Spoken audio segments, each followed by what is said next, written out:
Una vez más estamos aquí por el canal. Lo primero de todo, Bárbara, para quien no te conozca todavía, ¿quién eres? Bueno, pues yo soy Bárbara, soy filóloga inglesa e hispánica, hice un doble grado. Hay muchos alumnos que pasan años con un nivel B2. El paso del B2 hacia el C1, que es lo otro que me has preguntado, es verdad que ¿Y cómo lo haría un adulto que hace mil cosas a la vez que estudia, que trabaja, que tiene hijos, que tiene... como la gente que llega está tan comprometida, tenemos esa suerte, la verdad yo me siento totalmente agradecida.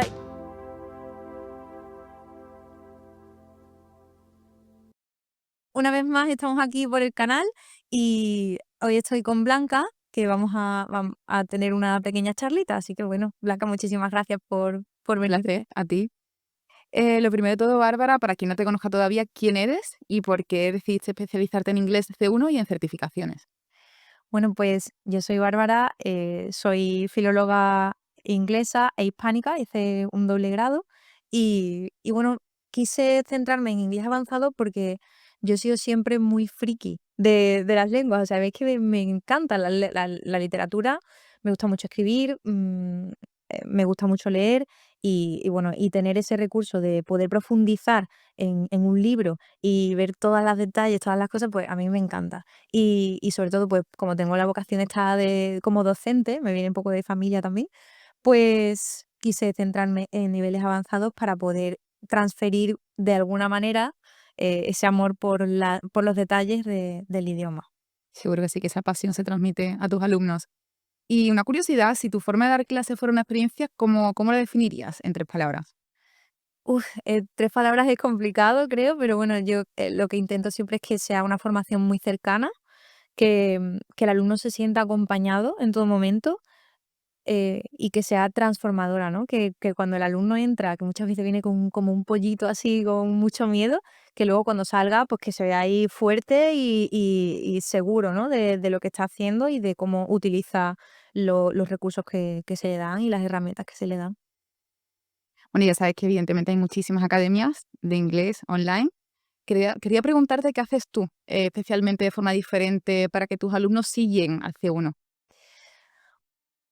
Yo creo que eso es un cúmulo de cosas, ¿no? Al final, academias hay a cascoporro, como quien dice, ¿no? Pero, yo creo que la dedicación y la pasión por lo que hacemos en el programa, personalmente yo pongo intento poner todo lo que tengo, ¿sabes? Toda la carne en el asador, y luego la formación que hay detrás, la programación, el equipo, todo eso creo que marca realmente la diferencia y es eso, sobre todo esa cercanía con el alumnado. Ujú. Y tú como estudiante, en su momento, ¿cuándo te hace clic la cabeza, cuando te das cuenta de que el inglés que se necesita para el C1 no es el que aparece realmente en los libros? Yo ahí tengo, Blanca, te voy a ser totalmente honesta, tengo como mixed feelings, ¿no? Como sentimientos Sentimientos encontrados. encontrados, porque por un lado soy una friki, soy una bookworm total, una friki de los libros y me encanta leer, pero es verdad que como no lo saques un poco del contexto clase y lo lleves a la vida real, a utilizarlo de verdad, pues no sé, uno no se suelta del todo, ¿no? Creo que es importante utilizarlo fuera de clase. Pero creo que también es importante, los libros también son importantes, ¿no? Hay como una corriente ahora mismo de no hago ejercicios de rellenar huecos. No, en los libros no está el inglés. A ver, que sí, también está el inglés en los libros, ¿sabes? Lo que pasa es que muchas veces no sabemos enfrentarnos a todo eso si no lo hacemos desde situaciones reales, ¿no? Y yo creo que un poco eso, el mixed feelings, porque es un poco de todo, un poco de cada cosa, sí. Y a colación de lo que dices de estos alumnos que se sienten atascados, ¿qué es lo que más se repite cuando llegan a ti? Estos alumnos que están un poquito, que evidentemente tienen un cierto nivel avanzado, pero sienten ese bloqueo, ¿no? Lo que más se repite, o sea, los alumnos que llegan al principio que me comentan: "Oye, ahora tengo este problema", es sobre todo, o tengo el inglés oxidado porque llevo mucho tiempo sin estudiarlo y tienen como ese miedo, ¿no? De llevo muchísimos años sin estudiar y ahora no sé cómo hacerlo. Y a lo mejor es que tienen una situación que necesitan sí o sí el C1, ¿no? O eso, o que se bloquean al hablar, que eso es también como un problemón que, bueno, que seguro que tú también lo ves, que eres profe de francés y también te pasará. Pero sobre todo eso, los bloqueos, tenerlo muy oxidado, muchos miedos, y también no saber cómo enfrentarse a un certificado C1, porque yo creo que es como palabras mayores, ¿no? Que la gente le tiene mucho respeto al nivel C1 y más que nada eso. ¿Y esto por qué pasa, Bárbara? ¿Por qué existe este problema de entiendo cositas, pero no sé hablar, ¿no? O me quedo bloqueado. ¿Por qué? ¿Por qué pasa eso? Yo creo que quizás es por experiencias anteriores que a lo mejor un enfoque didáctico no apropiado para esa persona, ¿no? Nosotras la verdad que no atendemos mucho a eso, a qué necesidades tiene el alumno, en concreto el alumno o la alumna, y cómo ha vivido el inglés y cuál ha sido su experiencia para poder brindarle alternativas y decir, bueno, pues si es que esto, si no ha funcionado contigo esta cosa en concreto, ¿cómo vamos a volver a aplicarlo? ¿Cómo cometer el mismo error? ¿No? Caer con el mismo error. Entonces, pues, damos alternativas y intentamos desbloquear todo eso para que no se queden ahí estancados. Ujú. Y con el síndrome del impostor, ¿no? Que muchas veces creo que lo vivimos como profesoras y también lo vemos, ¿no? En nuestros alumnos. Totalmente. Hay muchos alumnos que pasan años con un nivel B2 y sienten que el C1 es un paso bastante importante y que no llegan, que no alcanzan a eso. ¿Cómo te enfrentas a esto? Sí, o sea, lo del síndrome del impostor es real, ¿eh? O sea, es que hay gente que llega y dice, buah, es que mi nivel es malísimo, tal, y luego le hacemos como el placement test, que al principio de analizarles en profundidad y ver en qué parte fallan. Y oye, que no llegas tan mal, estate tranquilo, vamos a partir de esta base. Es verdad que llega mucha gente con lagunas de niveles anteriores que tenemos que consolidar y nosotros nos encargamos de eso, ¿sabes? Eso no hay problema, hay que relajar un poco con eso. Pero es verdad que el síndrome de impostor es una constante con la que luchamos. De hecho, hacemos hasta a veces sesiones de mindfulness, que tenemos una compi que es psicóloga, que es Esther Reyes, que le mando también un saludo desde aquí. Y bueno, trabajamos mucho esa parte más psicológica para poder desbloquear, ¿no? Ese síndrome del impostor. Y luego el paso del B2 hacia el C1, que es lo otro que me has preguntado, es verdad que se nota there's a big gap, ¿no? Es como un gran salto, porque al final el B2 nos centramos mucho en cosas de gramática y como el inglés instrumental típico, pero luego el C1, ese escalón es como collocations a tope, muchas expresiones que a lo mejor si nunca las has visto es imposible que tú las puedas resolver en un examen, ¿no? Entonces por eso pues nosotras damos esos pequeños pro tips o truquillos para que sepan afrontar eso y sobre todo pues esas situaciones reales de los talleres, los workshops, todo eso para que se vayan desbloqueando y vayamos subiendo escaloncito a escaloncito, step by step. Justo. ¿Y cómo le haría un adulto que hace mil cosas a la vez que estudia, que trabaja, que tiene hijos, que tiene historias? ¿Cómo le hace para sacar tiempo para estudiar inglés? ¿Es cuestión de sacar mucho tiempo? ¿Es cuestión de enfoque? ¿Qué me cuentas sobre eso? Pues mm, mira, el otro día hace poco que estuvimos en Londres con nuestros alumnos y tal, y quedé con Carlos, que es un antiguo alumno mío, que es un crack, es un máquina. De hecho, él necesitaba el C1 para irse a Londres para estudiar un máster de sonido, porque se dedica a eso. Y lo consiguió, el tío era súper cabezón y súper Creo que súper lo vi en un carudo. testimonio. Hay un Sí, testimonio tuyo en el perfil. sí, de hecho, hay una entrevista que Carlos me dijo, o sea, me dijo una frase que se me quedó grabada, que digo, me dijo: "Yo no tengo motivación, tengo motivos". Y eso me encantó, porque es verdad, o sea, lo importante que es tener tu vision board, ¿no? Tener presente qué es lo que quieres conseguir, ir a por todas. Y yo creo que nosotras tenemos muy claro eso como equipo, porque lo que intentamos es que el alumno vaya al grano, que no pierda el tiempo, ¿no? Y ir a por todas con eso. En cuanto a motivación, la motivación va y viene. O sea, es que hay días que vas a estar más inspirada y hay días que no te va a apetecer nada.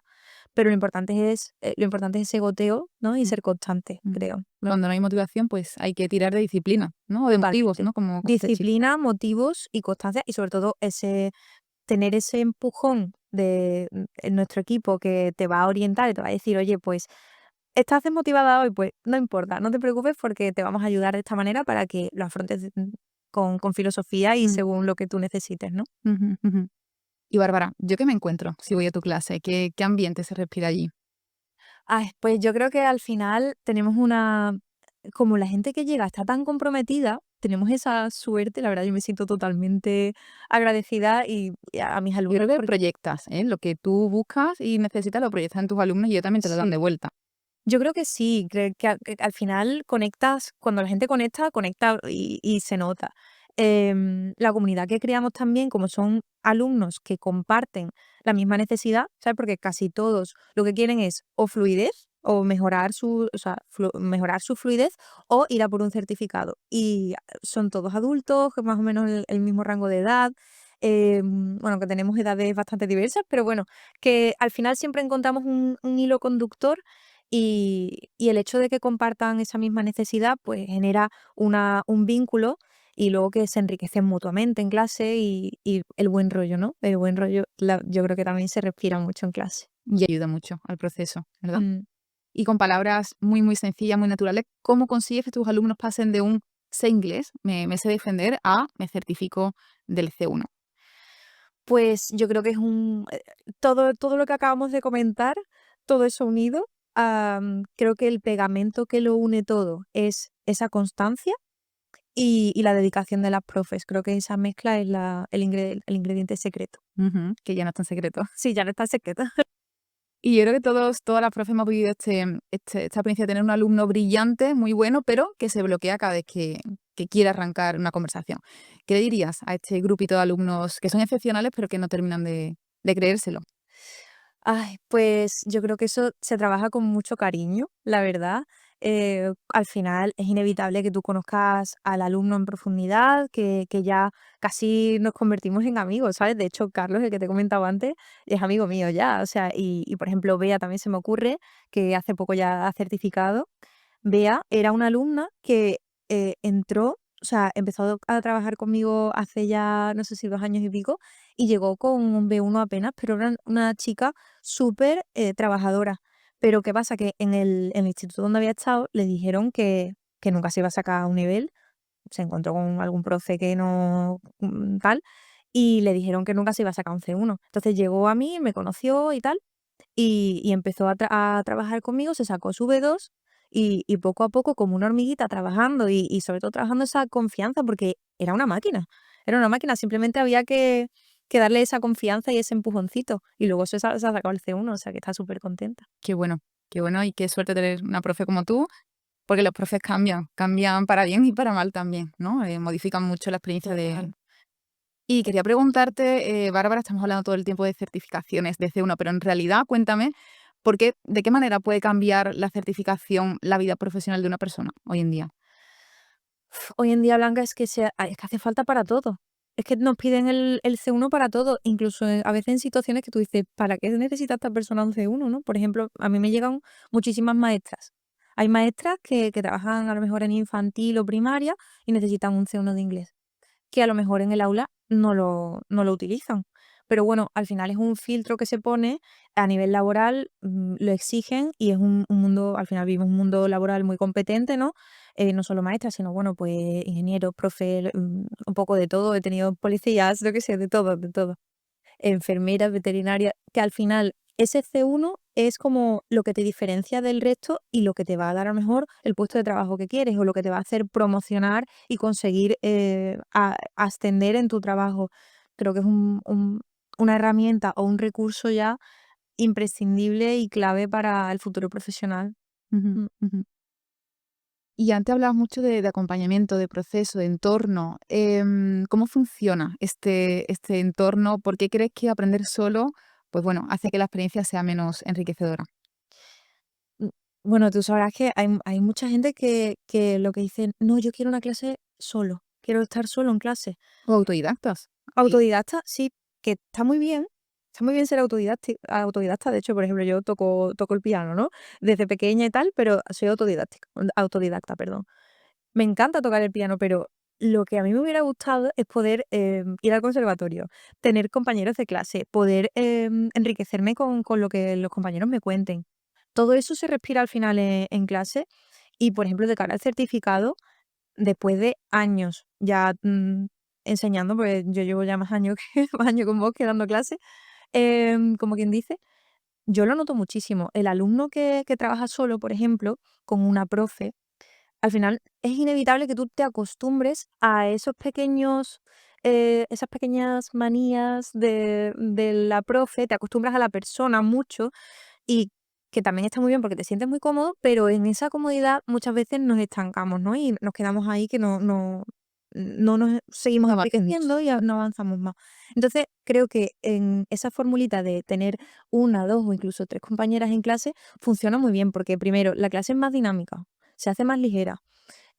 Luego, pues eso se enriquece mutuamente, lo que una pregunta la otra responde y tal. Entonces se crea como ahí un vínculo muy chulo y sin dejar de participar, como pasa muchas veces en una clase de escuela de idiomas, ¿no? Que, mm, por ejemplo, yo me saqué el C2 en su día en la escuela de idiomas y era ha sido la mejor profe de inglés que he tenido, la saludo desde aquí, Isma, I love you. Pero es verdad que en clase muchas veces estás con tu pareja trabajando algo, ¿no? Y luego en la otra punta está la profe dándole feedback a otra persona y a lo mejor tú has dicho algo que necesitabas corregir, ¿no? Y nadie lo ha visto. Entonces, bueno, no se pierde esas indicaciones, ese feedback, que para mí el feedback es como el pilar fundamental de la formación, pero lo combinamos con esa dinamización y ese ambiente Es distendido perfecto, también. ¿no? Mm. Esa combinación. Y a ti como profe, ¿qué es lo que más te emociona y te llena cuando ves que efectivamente un alumno consigue sacarse su C1? A mí yo no puedo evitar que me siga dando como una ilusión, una euforia, el llegar al objetivo, porque al final yo lo que le digo al alumno es: "Vamos a por todas", y lo que yo quiero es, al final enseñar tu certificado en las stories, ¿sabes? En la story de Instagram, "Vamos a por todas y esta persona se ha sacado el C1". Ese es mi objetivo, que la persona consiga lo que quiere. Entonces, para mí es un subidón. De hecho, ahora que le he sacado unas totes, yo le mando la tote bag tal de porque me encanta. Bueno, esto a veces, que no es siempre, que será más sostenible, pero esa emoción inicial de, ¡buah!, me sigue dando todavía. Me encanta. Ujú, ujú. Y ya que estamos terminando, resúmeme, Bárbara, en una frasecita, ¿cómo sería tu forma de enseñar?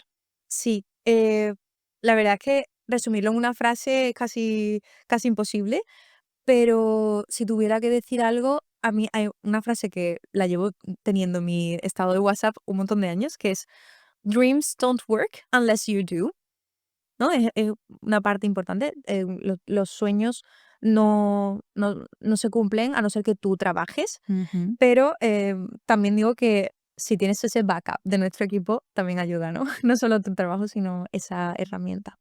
Qué bueno. Y ahora sí que sí, terminamos con, para ti, ¿cuál es el mayor mito sobre el C1? ¿Qué es lo que más te encuentras y se repite en tus alumnos? Que necesitas muchas horas para ponerte con el C1. No hace falta tantas horas. Es más necesario, creo, una programación estructurada, alguien que te acompañe en el proceso y sobre todo tener tu idea muy clara y ir a por todas, que es la única mentalidad que se puede tener con este tipo de cosas. Ujú. Así que Qué bueno, pues muchas gracias, Bárbara. Todo muy muchas gracias, completo, muy Blanca. claro. Un placer. Un placer.